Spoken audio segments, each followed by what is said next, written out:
Bienvenue sur ma chaîne YouTube dédiée à la conception et à la réalisation de projets utiles. Aujourd'hui, je vous présente un convertisseur d'unités physiques.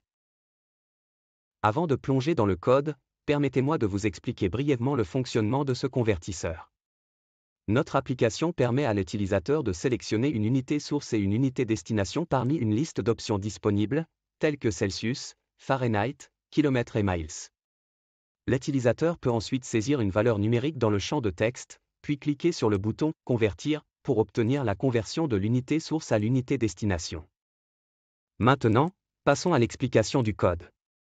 Nous importons la bibliothèque Tkinter, qui nous permet de créer une interface graphique pour notre application. Ensuite, nous définissons une fonction convertir qui sera appelée lorsque l'utilisateur cliquera sur le bouton « Convertir ».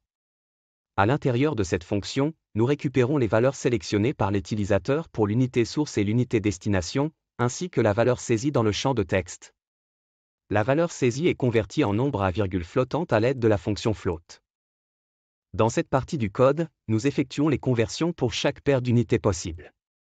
Par exemple, si l'unité source est Celsius et l'unité destination est Fahrenheit, nous utilisons la formule de conversion pour convertir la valeur de Celsius en Fahrenheit.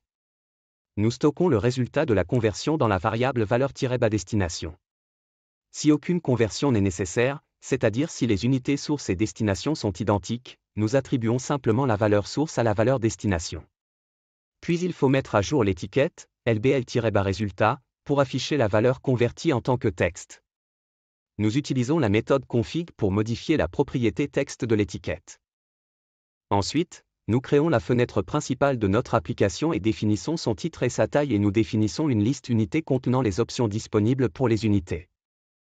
Ensuite, nous créons les différents éléments de l'interface utilisateur, tels que les étiquettes, les menus déroulants et le champ de texte. Exactement comme sur l'appli du générateur de code QR. Pour améliorer l'appli, nous allons faire les étapes suivantes de la liste. Définition de la fonction de conversion, variable de contrôle, création des éléments de l'interface utilisateur, boucle principale. Dans cette partie, nous définissons une fonction appelée convertir. Cette fonction est appelée lorsque l'utilisateur clique sur le bouton convertir. Nous récupérons les unités source et de destination sélectionnées par l'utilisateur à partir des variables de contrôle var-unit-source et var-unit-destination. Nous récupérons également la valeur à convertir à partir de la zone de saisie entrée-valeur. Ensuite, nous définissons un dictionnaire appelé conversion qui contient les différentes conversions d'unités. Chaque conversion est associée à une clé spécifique qui représente l'unité source suivie de to et de l'unité de destination. Par exemple, Celsius to Fahrenheit est une clé qui correspond à la conversion de Celsius en Fahrenheit. Nous utilisons une fonction lambda pour définir la conversion pour chaque paire d'unités. Les fonctions lambda prennent une valeur x en entrée et retournent le résultat de la conversion. Ensuite, nous formons la clé de conversion en concaténant l'unité source et l'unité de destination. Nous vérifions si cette clé existe dans le dictionnaire conversion. Si c'est le cas, nous appliquons la conversion correspondante en utilisant la fonction associée à la clé. Sinon, nous laissons la valeur inchangée. Enfin, nous mettons à jour le texte de l'étiquette lbl-résultat pour afficher le résultat de la conversion. Dans cette partie, nous créons les différents éléments de l'interface utilisateur tels que les étiquettes, les menus déroulants, la zone de saisie, le bouton et l'étiquette de résultat. Les étiquettes lbl-unit-source, lbl-unit-destination et lbl-valeur sont utilisées pour afficher des instructions à l'utilisateur. Les menus déroulants menu-unit-source et menu-unit-destination sont créés en utilisant la classe option menu de Tkinter. Ils affichent les différentes options d'unité que l'utilisateur peut sélectionner.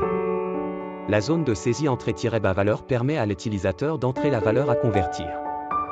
Le bouton btn-convertir est créé en utilisant la classe button de Tkinter. Lorsque l'utilisateur clique sur ce bouton, la fonction convertir est appelée. Enfin, l'étiquette lbl-résultat est utilisée pour afficher le résultat de la conversion.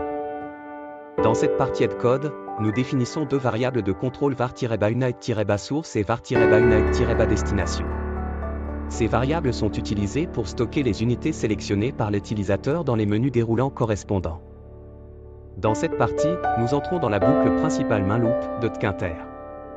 Cette boucle est responsable de l'exécution continue de l'interface utilisateur. Elle attend les interactions de l'utilisateur et met à jour l'interface en conséquence.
C'est ainsi que cela fonctionne. J'espère que cette explication détaillée morceau par morceau vous a été utile. N'hésitez pas à poser vos questions en commentaire si vous en avez.